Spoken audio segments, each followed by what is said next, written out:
আমার প্রিয় ছাত্রছাত্রীরা, আশা করি তোমরা সবাই ভালোই আছো এবং মনোযোগ সহকারে পড়াশোনা করছো। আজ আমরা বাংলা সাহিত্য চয়নিকা দ্বাদশ শ্রেণীর পাঠ্য বইটি থেকে গদ্যাংশে যে আমার জীবন স্মৃতি পাঠটি আছে তা নিয়ে আলোচনা করব। তো দেখো, আমার জীবন স্মৃতি পাঠটির রচয়িতা হলেন লক্ষ্মীনাথ বেজবড়ুয়া। তো চলো পাঠ নির্বাচনের উদ্দেশ্যটি প্রথমে দেখে নিই। লক্ষ্মীনাথ বেজবড়ুয়া অসমীয়া সাহিত্যের প্রাণপুরুষ। তো তুমি এখানে একটা প্রশ্ন পেয়ে যাচ্ছ যে অসমীয়া সাহিত্যের প্রাণপুরুষ কে? লক্ষ্মীনাথ বেজবড়ুয়া। তার রচনার সঙ্গে পরিচয় করানোর উদ্দেশ্যে এই লেখাটি পাঠ্যক্রমে সন্নিবিষ্ট করা হলো। তো এই পাঠে কেন আমার জীবন স্মৃতি পাঠটি সন্নিবিষ্ট করা হয়েছে তোমাদের পাঠ্যক্রমে? কেননা তার আগে আমরা কখনো লক্ষ্মীনাথ বেজবড়ুয়া সম্বন্ধে কিছু পড়িনি। তো তাই তোমাদের সঙ্গে পরিচয় করানোর উদ্দেশ্যেই এই পাঠটি সন্নিবিষ্ট করা হয়েছে। তদুপরি রচনাটির প্রথমাংশে উজান অসমের সৌন্দর্যের যে বর্ণনা রয়েছে সেটিও আকর্ষণীয়। তাছাড়াও রচনাটির মধ্যে কি রয়েছে? উজান আসামের প্রাকৃতিক সৌন্দর্যের বর্ণনা, যা লক্ষ্মীনাথ বেজবড়ুয়া চিত্রের মতো আমাদের চোখের সামনে তুলে ধরবেন। পরে আলোচনা করব। চলো আগে লেখক পরিচিতি দেখে নিই। লক্ষ্মীনাথ বেজবড়ুয়া 1864 খ্রিস্টাব্দে জন্মগ্রহণ করেন। তিনি ছিলেন আধুনিক অসমীয়া সাহিত্যের কর্ণধার। তো তোমার যদি প্রশ্ন আসে যে আধুনিক অসমীয়া সাহিত্যের কর্ণধার কে, উত্তর হচ্ছে লক্ষ্মীনাথ বেজবড়ুয়া। তার পিতার নাম কি পেলাম? দীননাথ বেজবড়ুয়া। কলকাতার জেনারেল অ্যাসেম্বলিজ ইনস্টিটিউশন থেকে স্নাতক, অর্থাৎ তিনি বিএ পাশ করেছেন কলকাতার জেনারেল অ্যাসেম্বলিজ ইনস্টিটিউশন থেকে। ছাত্র অবস্থায় দুই সতীর্থ চন্দ্রকুমার আগরওয়ালা ও হেমচন্দ্র গোস্বামীর সঙ্গে মিলে তিনি কি করেছেন? অসমীয়া ভাষার উন্নতি সাধিনী সভা প্রতিষ্ঠা করেন। ছাত্র অবস্থায় তার দুই সতীর্থ, অর্থাৎ তার সঙ্গে দুইজন ছাত্র, ওদের সঙ্গে মিলে, যাদের নাম ছিল চন্দ্রকুমার আগরওয়ালা ও হেমচন্দ্র গোস্বামী, কোন সভা প্রতিষ্ঠা করেন? অসমীয়া ভাষার উন্নতি সাধিনী সভা, অর্থাৎ অসমীয়া ভাষার যাতে উন্নতি সাধন করা যায় ওই ধরনের একটা সভা প্রতিষ্ঠা করেছিলেন। তারপর দেখো, বিখ্যাত জোনাকি পত্রিকা কবে প্রকাশ করেন? 1988 থেকে 89 প্রকাশ করেন। এখানেও একটা প্রশ্ন পেয়ে যাচ্ছ যে লক্ষ্মীনাথ বেজবড়ুয়া কোন সাহিত্য পত্রিকা প্রকাশ করেন এবং কবে? তো উত্তর হচ্ছে জোনাকি পত্রিকা। কবে? 1988 থেকে 89। পরে কিছুদিন জোনাকি সম্পাদনাও করেছেন। তারপর কিছুদিন তিনি জোনাকি পত্রিকার সম্পাদনাও করেছেন, অর্থাৎ সম্পাদক ছিলেন। বাহী পত্রিকা ও সম্পাদনা করেন। সময়টা হচ্ছে 1982 থেকে 35। বাহী বা বাসি লিখতে পারো। অসম ছাত্র সম্মিলনের প্রথম অধিবেশন, যা 1916 খ্রিস্টাব্দে গুয়াহাটিতে হয়েছিল, সেই অধিবেশনের সভাপতিত্ব করেছিলেন। অসম সাহিত্য সভার ত্রয়োদশ অধিবেশনে, অর্থাৎ অসম সাহিত্য সভার ত্রয়োদশ অধিবেশন শিবসাগর জেলায় অনুষ্ঠিত হয়েছিল কবে? 1931-এ। আর এই ত্রয়োদশ অধিবেশনে তাকে রসরাজ উপাধিতে সম্মানিত করা হয়েছিল। তারপর দেখো, লক্ষ্মীনাথ বেজবড়ুয়া অসমীয়া সাহিত্যের ছোট গল্পের প্রবর্তক ছিলেন। যেমন রবীন্দ্রনাথ ঠাকুর আমাদের বাংলা সাহিত্যের ছোট গল্পের প্রবর্তক ছিলেন, তেমনি লক্ষ্মীনাথ বেজবড়ুয়াও অসমীয়া সাহিত্যের ছোট গল্পের প্রবর্তক ছিলেন। এখানে আরেকটা মজার কথা যে রবীন্দ্রনাথ ঠাকুর এবং লক্ষ্মীনাথ বেজবড়ুয়ার মধ্যে একটা সম্পর্ক ছিল, যা আমরা পরে বলবো, বা তোমরা আমাকে কমেন্ট করে জানাতেও পারো। সুরভি সাধু কথার কুকি জোনবিরি তার গল্প সংকলন। তো এখানে যদি প্রশ্ন আসে যে লক্ষ্মীনাথ বেজবড়ুয়ার কয়েকটি গল্প সংকলনের নাম লেখো, তো উত্তর হচ্ছে সুরভি সাধু কথার কুকি জোনবিরি। শিশুদের জন্য তিনি রচনা করেছেন বুড়ি আইর সাধু, জুনুকা, কোকা দেউতা আরু নাতিলোরা। কদমকলি তার কাব্যগ্রন্থ। পদুম কুঁড়ি তাঁর উপন্যাস। তো একটা কাব্যগ্রন্থের নাম পেয়ে যাচ্ছে লক্ষ্মীনাথ বেজবড়ুয়া রচিত, সেটি হচ্ছে কদমকলি। তার রচিত উপন্যাসের নাম হচ্ছে পদুম কুঁয়ারি। ঐতিহাসিক নাটকের নাম হচ্ছে জয়মতী কুঁড়ি, চক্রধ্বজ এবং বেলিমার। বারমতরা ও হযবরল দুটি লঘু নাটক, প্রহসন জাতীয় রচনা, সেই সঙ্গে হাস্য ব্যঙ্গ কৌতুক রচনায়ও তিনি সিদ্ধহস্ত ছিলেন। অসমীয়া সাহিত্যে তিনি রসরাজ ছাড়াও সাহিত্যরথী এবং সাহিত্য সম্রাট উপাধিতেও সুপরিচিত। পাঠ্যাংশটি অর্থাৎ আমার জীবন স্মৃতি অংশটি কোথা থেকে নেওয়া হয়েছে? লক্ষ্মীনাথ বেজবড়ুয়ার মোর জীবন স্মরণ গ্রন্থ থেকে নেওয়া হয়েছে। আর আমার জীবন স্মৃতি এটি কে অনুবাদ করেছেন? আরতি ঠাকুর। মোর জীবন স্মরণ গ্রন্থের বঙ্গানুবাদ অর্থাৎ বাংলা অনুবাদ হচ্ছে আমার জীবন স্মৃতি, আর এটি অনুবাদ করেছেন আরতি ঠাকুর। দেখো মূল পাঠে চলে যাই। তখনকার কালে আসামের রাজধানী ছিল রংপুর বা শিবসাগর। তখনকার অর্থাৎ লক্ষ্মীনাথ বেজবড়ুয়ার সময়ে আসামের রাজধানী কোথায় ছিল? রংপুর বা শিবসাগরে। এই শিবসাগরের দৃশ্য রাজ প্রতিনিধি দিগের শহর গৌহাটির চেয়ে আলাদা। তো লক্ষ্মীনাথ বেজবড়ুয়া এখানে বলতে যাচ্ছেন যে শিবসাগরের দৃশ্য গৌহাটির চেয়ে কিন্তু আলাদা। দেখো আসামের সৌন্দর্য তিনি এখানে বর্ণনা করছেন এবং একই সঙ্গে দুইটি জায়গার প্রাকৃতিক সৌন্দর্যের বিবরণও তিনি দিয়েছেন।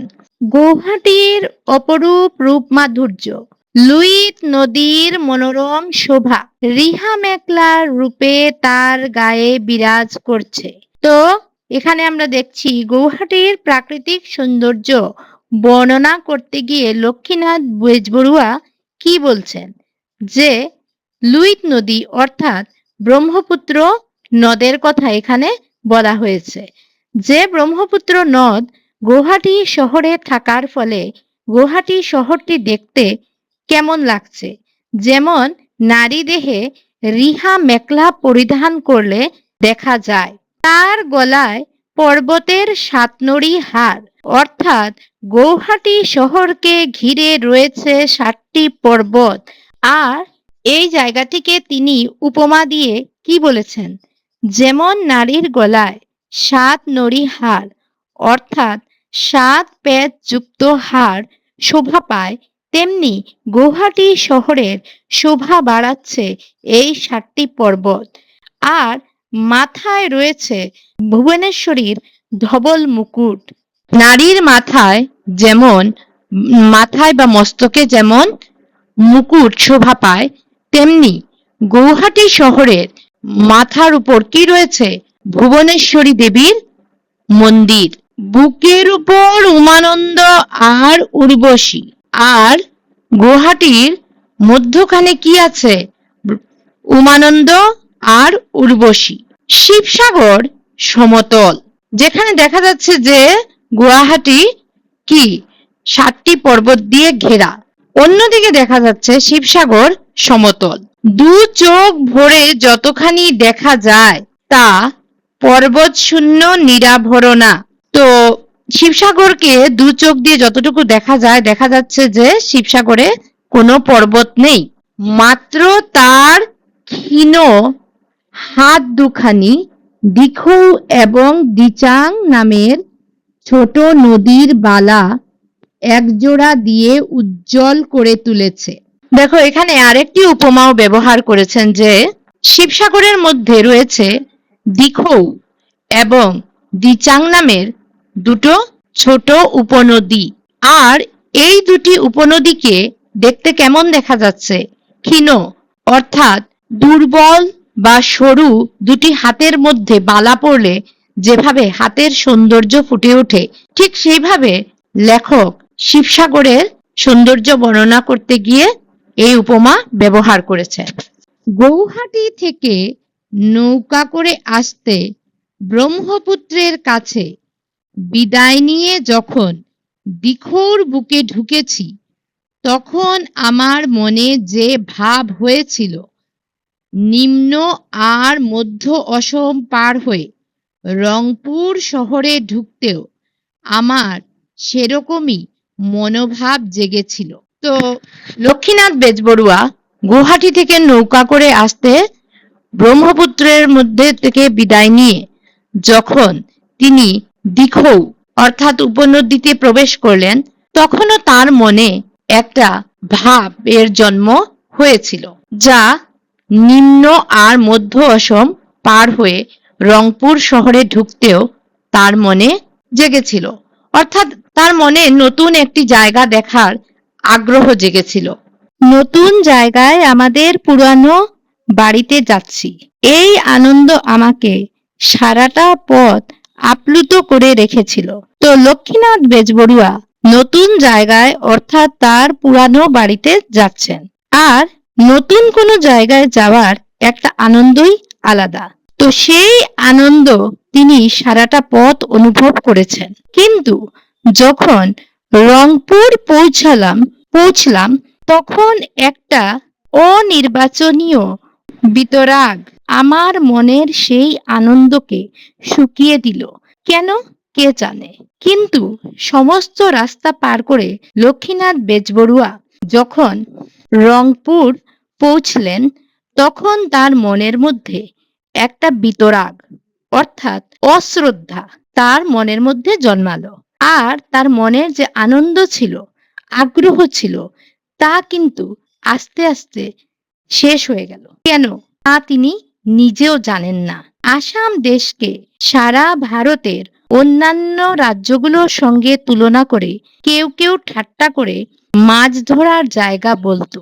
তো লেখক এখানে কি বলছেন যে ভারতবর্ষের অন্যান্য রাজ্যগুলোর তুলনায় সেই সময়ের আসাম শিক্ষা, সংস্কৃতি সব দিকেই কি ছিল, পিছনে ছিল। আর পিছনে ছিল বলে অন্যান্য জায়গার মানুষরা ঠাট্টা করে বিদ্রূপ করে আসামকে মাছ ধরার জায়গা বলতো। নিম্ন আসাম বা নামনি আসামের সঙ্গে উজনি অসম বা উচ্চ আসামের সেরকম তুলনা করে শিবসাগরকে ঠাট্টা করা হতো। তো এখানে আমরা দেখছি যে আগেও আমরা এই জিনিসটা বলেছিলাম যে নামনি আসাম আর উজনি আসাম। তো নামনি আর উজনি অসম বলতে কি বোঝা যায়? দেখো, ব্রহ্মপুত্র হচ্ছে আসামের প্রধান নদ বা নদী। যেহেতু ব্রহ্মপুত্র পুরুষ তাই আমরা এটাকে নদ বলি। আর এই ব্রহ্মপুত্রের গতিধারা অনুযায়ী অসমকে দুটি ভাগে ভাগ করা হয়েছে, উজনি আসাম এবং নামনি আসাম। নদীর স্রোতধারা সবসময় কি হয়, উপরের দিক থেকে নিচের দিকে প্রবাহিত হয়। সেই হিসাবে ব্রহ্মপুত্রের স্রোত যে দিক থেকে প্রবাহিত হচ্ছে সেই অংশকে উজনি অসম বলা হয়, আর নিচের অংশকে নামনি আসাম বলা হয়। তো নিম্ন আসাম বা নামনি আসাম বলতে যে ব্রহ্মপুত্রের যে নিচের অংশ সেই অংশকে বোঝানো হচ্ছে। নিম্ন আসামের সঙ্গে যখন উচ্চ আসামের তুলনা করা হয়, তুলনা করার সময় কি করা হয়, শিবসাগরকে ঠাট্টা করা হতো, অর্থাৎ শিবসাগরকে নিয়ে হাসি ঠাট্টা বিদ্রূপ করা হতো। কেননা এটা বলা হতো যে এটা মাছ ধরার জায়গা। দেখো, ব্রহ্মপুত্র নদ আমরা জানি যে এখানে অনেক মাছ, কচ্ছপের ভান্ডার রয়েছে। আর যখন বর্ষায় বাড়তি জল হয় তখন তার মাছ, কচ্ছপ এগুলো তার যে উপনদী দিখৌ এবং দিচাঙেও যায়। আর তখন মানুষ কি করে, বর্ষার সময় আমরা দেখি যে মানুষেরা মাছ ধরে। তো এটা নিয়ে অন্যান্য রাজ্যের মানুষেরা ঠাট্টা করে। কিন্তু কিছুদিন বাদেই শিবসাগর সম্পর্কে আমার এমন বিতরাগ দূর হলো এবং তার পরিবর্তে অনুরাগ জন্মাতে শুরু হলো। তো প্রথমেই আমরা দেখেছি যে লক্ষ্মীনাথ বেজবড়ুয়া যখন রংপুরে প্রবেশ করেছিলেন তখন তার মনের সব আনন্দ শুকিয়ে গেছে এবং বিতরাগের জন্ম হয়েছিল, অর্থাৎ অশ্রদ্ধা। কিন্তু আস্তে আস্তে এই শিবসাগর সম্পর্কে তার যে অশ্রদ্ধা এটা দূর হলো এবং অনুরাগ অর্থাৎ ভালোবাসা জন্মালো। তার কারণ কি দেখো, তার কারণ হচ্ছে বিশাল সুন্দর বরপুকুরি। বরপুকুরি অর্থাৎ বড় পুকুর এবং তার পাড়ে 3টি দেউল। দেউল অর্থাৎ মন্দির। শঙ্করদেবের ভাষায় বলতে গেলে এই দেউল 3টে বিষ্ণু দেউল, দেবী দেউল আর মাঝখানে শিব দেউল। তো আমাদের প্রশ্ন আছে যে 3টি দেউলের নাম কি? মনে রাখবে, বিষ্ণু দেউল, দেবী দেউল আর মাঝখানে শিব দেউল। সুবর্ণ রজত লোহা জলে তিনি শৃঙ্গ, চক্ষু যমক লাগে দেখিতে বিরিঙ্গ। এই লাইনগুলো হচ্ছে শঙ্করদেবের লেখা লাইন। মন্দিরের দুটো দেউলে রজত শৃঙ্গের পরিবর্তে ত্রিশূল বিরাজ করছে। তো মন্দিরের দুটো দেউল অর্থাৎ দেউলের কি দেখা যাচ্ছে? রজত শৃঙ্গের পরিবর্তে এখানে কি রয়েছে? ত্রিশূল। মাঝেরটায় অর্থাৎ শিব দেউলের মাথায় চকমকে শৃঙ্গ বিরাজ করছে। আর শিব দেউলের যে চূড়া, এটা কি দেখা যাচ্ছে? এটা চকচক করছে। ঠান্ডা পরিষ্কার জল ভরা এই পুকুরকে সরোবরের সম্মান দিয়ে শ্রী শঙ্করদেব বলেছেন। তো শ্রীমন্ত শঙ্করদেব এই যে বড় পুকুর, এটিকে কিসের সম্মানে সম্মানিত করেছেন? সরোবর বলে সম্মানিত করেছেন। তারপর দেখো শঙ্করদেব একে সম্মান দিয়ে কি লিখেছেন? তাহার মাঝে সরোবর এক, তাহার অর্থাৎ এই যে 3টি দেউলের মাঝখানে সরোবর। সাগর সংকাশ দেখি প্রত্যেক, সুবর্ণময় পদ্মে আছে জুড়ি, ভ্রমরে মধু পিয়ে তাঁত পরি, রাজহংস আদি যতেক পক্ষী, পারি পার থাকে না যায় উপেক্ষী। তো কি বলছেন যে এই যে দেউল, এটার মাঝখানে যে বড় পুকুর আছে, এটিকে দেখতে সরোবরের মতো মনে হয় আর দেখতে কেমন লাগে? সাগরের মতো দেখতে লাগে। সুবর্ণময় পদ্মে আছে জুড়ি, আর তার মধ্যে যে পদ্ম ফুল রয়েছে তার মধ্যে যখন সূর্যের আলো পড়ছে কি মনে হচ্ছে? সোনালী হয়ে উঠছে, সুবর্ণ। আর এই পদ্ম ফুলে মধ্যে এসে কে মধু পান করছে? ভ্রমর। রাজহংস আদি যতেক পক্ষী, পারি পার থাকে না যায় উপেক্ষী। রাজহংস থেকে শুরু করে কোনো পাখি এটাকে উপেক্ষা করে থাকতে পারে না, এই বড় পুকুরে আসতেই হয়। তারপর দেখো কি লেখা, এই রকম বড় পুকুরটা আশ্চর্যভাবে আমার মনে রেখাপাত করেছিল। তো এই যে বড় পুকুর, এটা লক্ষ্মীনাথ বেজবড়ুয়ার মনে রেখাপাত করেছে, অর্থাৎ প্রভাব ফেলতে সক্ষম হয়েছিল। তাছাড়া দিখৌ নদীর প্রবল স্রোত আমার মনকে ভাসিয়ে নিয়ে গিয়েছিল কোনো সুদূরে। তো একদিকে দেখা যাচ্ছে বড় পুকুর, অন্যদিকে দিখৌ নদীর যে স্রোত তা লেখকের মনকে অনেক দূরে ভাসিয়ে নিয়ে গিয়েছিল, অর্থাৎ কল্পনার জগতে। দিখৌ নদীর ওপারের রংঘর, কারেংঘর, তলাতলি ঘর, জয়সাগরের দেউল আর প্রকাণ্ড পুকুরগুলো আমার মনকে যে ভরে দিয়েছিল সে কথা না বললেও চলে। তো আমরা জানি আহোমরা শিবসাগরে তাদের রাজধানী প্রতিষ্ঠা করেছিলেন। আর ওই আহোম রাজত্বের সময় রংঘর, কারেংঘর, তলাতলি ঘর, জয়সাগরের দেউল এইসব কিছু প্রতিষ্ঠিত হয়েছিল।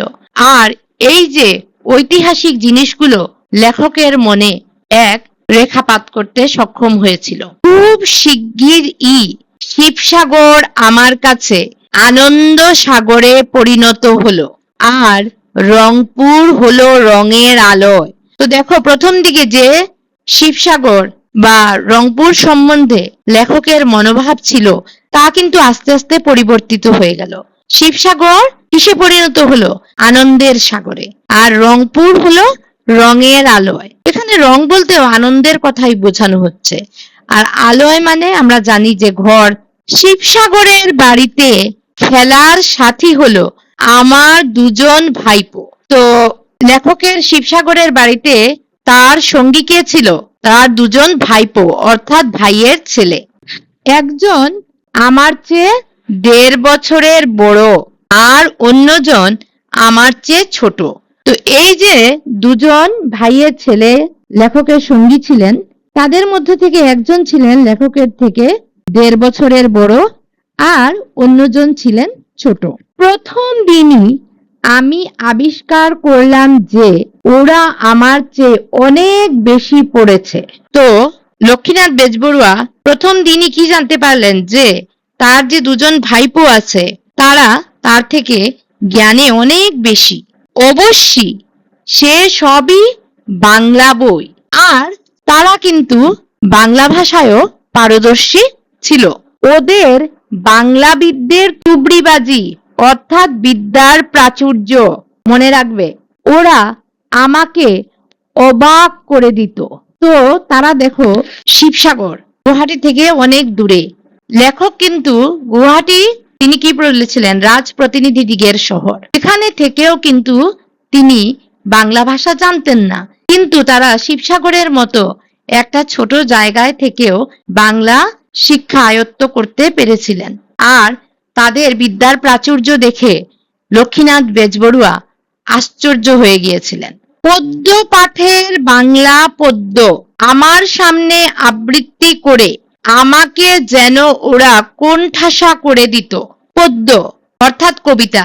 তো তারা কবিতা আবৃত্তি করে লেখককে এমন এক কঠিন অবস্থায় ফেলে দিত যা থেকে সহজে বের হয়ে আসা সম্ভব নয়। কেননা লেখক কিন্তু বাংলা জানেন না। সেই কবিতার একটা আমার এখনো মনে আছে। পর্বতে ধূসর মেঘ হইল উদয়, ভয়ঙ্কর শব্দ করি বেগে বায়ু বয়, পাতা উড়ে ফল পড়ে ভাঙিতেছে ডাল, উড়িল বাতাসে সব কুটিরের চাল, নদী জলে উঠে ঢেউ পর্বত সমান, উপায় না পায় মাঝি করে হায় হায়।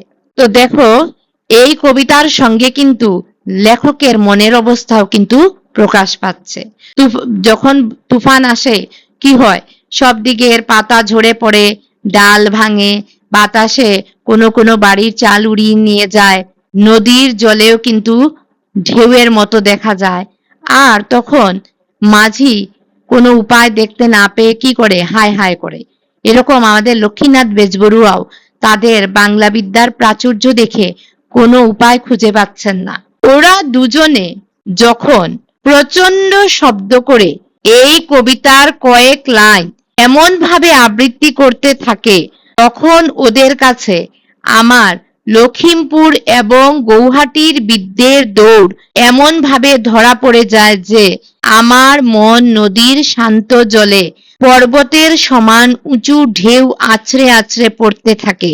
তো তারা যখন লক্ষ্মীনাথ বেজবড়ুয়ার সামনে কবিতা আবৃত্তি করত, তখন লেখক নিজেকে কি মনে করতেন? তাদের থেকে ছোট মনে করতেন। কেননা তিনি লখিমপুর বা গৌহাটি থেকে বিদ্যা শিক্ষা অর্জন করেছেন, কিন্তু তা সত্ত্বেও তিনি বাংলা ভাষা সম্বন্ধে কোনো জ্ঞান ছিল না তার। আমার বিদ্যাহীনতা আমাকে ভীষণভাবে পীড়া দিতে থাকে। আমার বিদ্যাহীনতা অর্থাৎ এখানে লক্ষ্মীনাথ বেজবড়ুয়া তার নিজের কথা বলছেন। বিদ্যাহীনতা অর্থাৎ বিদ্যাহীনতা বলতে বিদ্যা নেই না, এখানে বোঝা যাচ্ছে যে বাংলা ভাষা সম্পর্কে যে তার কোনো জ্ঞান ছিল না সেটাকে বোঝানো হচ্ছে। আর তিনি যে বাংলা ভাষা জানতেন না সেটা তার অন্তরে অনেক ব্যথা দিত। তখনই আমি মনে মনে প্রতিজ্ঞা করলাম যে ওদের কাছ থেকে আমি বাংলা শিখে নিয়ে ওদেরই জব্দ করব রীতিমতো।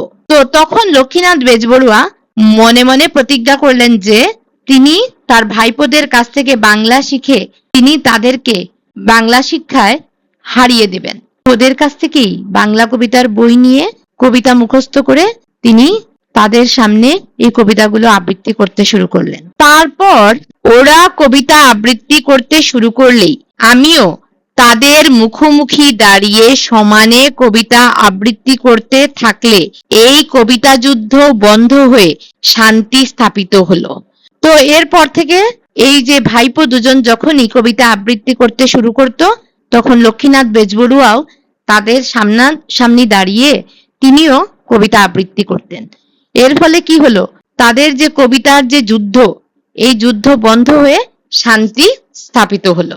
ম্যালেরিয়া জ্বর কুইনিনের দ্বারা সাময়িক বন্ধ হলে পরে আবার তা প্রকাশ পাবার মতোই আমাদের এই কবিতার যুদ্ধ সাময়িক বন্ধ হলেও তা আবার অন্য আকারে প্রকাশ পেল। তো লক্ষ্মীনাথ বেজবড়ুয়া এখানে কি বলতে চাইছেন, ম্যালেরিয়া জ্বর কুইনিন অর্থাৎ ম্যালেরিয়া জ্বরের যে ঔষধ সেটির নাম ছিল কুইনিন, যা সিনকোনা গাছের বাকল থেকে তৈরি করা হতো। তো এই কুইনিন খেলে পরে মানুষের কিছু সময়ের জন্য জ্বরের হাত থেকে মুক্তি পেত, কিন্তু আবার পরে সেই জ্বর দেখা যেত। তো ওইরকম লেখক আর তার ভাইপোদের মধ্যে যে বাংলা কবিতার যুদ্ধ, সেটা কিছু সময়ের জন্য বন্ধ হলেও তা অন্য আকারে অর্থাৎ অন্যভাবে প্রকাশ পেল।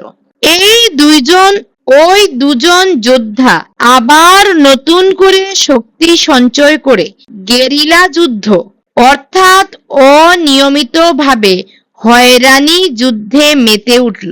তো যখন ওদের কবিতা যুদ্ধ বন্ধ হয়ে গেল, তখন ওই দুজন যোদ্ধা অর্থাৎ লেখকের যে দুজন ভাইপো, তারা নতুন করে শক্তি সঞ্চয় করে কি করলো, গেরিলা যুদ্ধ অর্থাৎ এটা যুদ্ধের এক ধরনের কৌশল, তারা নতুন যুদ্ধ শুরু করলো। কি যুদ্ধ? তারা লেখককে হয়রানি করতে শুরু করলো। কিভাবে দেখবো আমরা কিভাবে। আমরা শিবসাগরে যাওয়ার কিছুদিন আগেই বরপেটার বিখ্যাত তিথিরাম বায়ন তার বাংলা যাত্রা গানের দল নিয়ে উজনি আসাম দিগ্বিজয় করতে বেরিয়েছিলেন। তো লক্ষ্মীনাথ বেজবড়ুয়া যখন শিবসাগরে গিয়েছিলেন তার কিছুদিন আগেই তিনি শুনতে পেয়েছিলেন যে বরপেটার একজন যাত্রা শিল্পী যার নাম তিথিরাম বায়ন, তিনি তার বাংলা যাত্রা গানের দল নিয়ে কোথায় যাচ্ছেন, উজনি অসমে। দেখো, বায়নের সেই যাত্রা গানের অন্তর্গত রাধার মানভঞ্জনের পালা থেকে এক একটা গানের বিকৃত সুরের টুকরোতে তারা আকাশ বাতাস মুখরিত করে দিল। অর্থাৎ লেখকের ভাইপোরা যখন কবিতা যুদ্ধে লেখক লক্ষ্মীনাথ বেজবড়ুয়াকে হার মানাতে পারল না, তখন তারা কি করলো, বৈষ্ণব পদাবলীর যে রাধার মানভঞ্জনের পালা আছে সেখান থেকে তারা টুকরো টুকরো গান করতে আরম্ভ করলো। সেই গানের এক এক টুকরো কথা আজকেও আমার মনকে ভারাক্রান্ত করে তোলে। তো এই যে গানের যে টুকরো টুকরো গুলো কার মনকে ভারাক্রান্ত করছে, ভারাক্রান্ত অর্থাৎ দুঃখিত করে তোলে লক্ষ্মীনাথ বেজবড়ুয়াকে।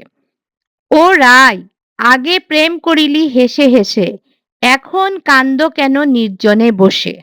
তোমার যদি প্রশ্ন আসে যে এই লাইনগুলো কোথা থেকে নেওয়া হয়েছে, তো এই লাইনগুলো তিথিরাম বায়নের যাত্রা গান থেকে নেওয়া হয়েছে। তারপর দেখো, আমি ভাবলাম এ কি হলো, এইবার তো আমার রক্ষে নেই। তো লক্ষ্মীনাথ বেজবড়ুয়া ভাবলেন, আগে তো যদিও তিনি বাংলা কবিতার যুদ্ধে জয়ী হয়েছিলেন, এখন তো তার আর রক্ষে নেই, কেননা তারা এখন যাত্রা দলের যে গান যা বৈষ্ণব পদাবলীর অংশ সেগুলো গাওয়া শুরু করে দিয়েছে। কারণ তখন পর্যন্ত আমি কোনো বাংলা যাত্রা গান দেখিনি বা শুনিনি, সেই জন্য এই দুজনের হাতে এবার আমার পরাজয় অনিবার্য। তো ওই সময় পর্যন্ত লক্ষ্মীনাথ বেজবড়ুয়া কোনো বাংলা যাত্রা গান দেখেননি বা শুনেননি।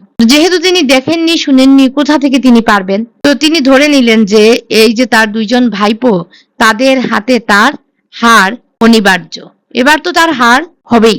আমি যে অসমীয়া ভাওনা বা যাত্রা দেখেছি তার থেকে দুই একটা পদ গেয়ে ওদের প্রত্যুত্তর দেওয়ার চেষ্টা করলাম। তো লেখক গুয়াহাটিতে থাকা অবস্থায় তিনি কি দেখেছেন, ভাওনা। ভাওনা হচ্ছে এক ধরনের প্রাচীন অসমীয়া নাটকের অভিনয়। তো তিনি অসমীয়া নাটক দেখেছেন এবং তিনি সেই যে অসমীয়া নাটকের দুই একটা পদ গেয়ে তাদেরকে প্রতি উত্তর দেওয়ার চেষ্টা করেছেন, কিন্তু সেগুলো ওরা যা তা বলে উড়িয়ে দিল, কোনো আমলই দিল না। এই যে লেখকের ভাইপো দুজন, তারা লেখকের এই অসমীয়া ভাওনার দুই একটা পদ শুনে কোনো পাত্তাই দিল না। তখনকার দিনে বাংলা গান, বাংলা ভাষা, বাঙালির মতো চুল কাটা বা ধুতি চাদর পরাটা একটা ফ্যাশন হয়ে দাঁড়িয়েছিল। তো কি দেখা যাচ্ছে যে ওই সময় বাংলা গান, বাংলা ভাষা, এমনকি বাঙালির মতো চুল কাটা বা ধুতি চাদর পরাটাও একটা ফ্যাশন হয়ে দাঁড়িয়েছিল। আর যাত্রাগুলোতেও অসমীয়া অঙ্কিয়া ভাওনার পরিবর্তে বাঙালি যাত্রা গান দেখানো হতো। আর যাত্রা দলেও কি করা হতো, অসমীয়া ভাওনার বদলে বাঙালির যে যাত্রা গান এইসব কিছু দেখানো হতো। সত্রের মহন্তরা অশুদ্ধ বাংলা ভাষায় নাটক রচনা করে নিজেকে গৌরবান্বিত মনে করত ও দর্শককে খুশি করত। তো দেখো এখানে সত্র বলতে কি বোঝানো হয়েছে। সত্র হচ্ছে মহাপুরুষ শ্রীমন্ত শঙ্করদেব ও শ্রী শ্রী মাধবদেবের অসমে নব্য বৈষ্ণব ধর্ম প্রচার প্রসারের জন্য স্থাপন করা এক প্রতিষ্ঠান।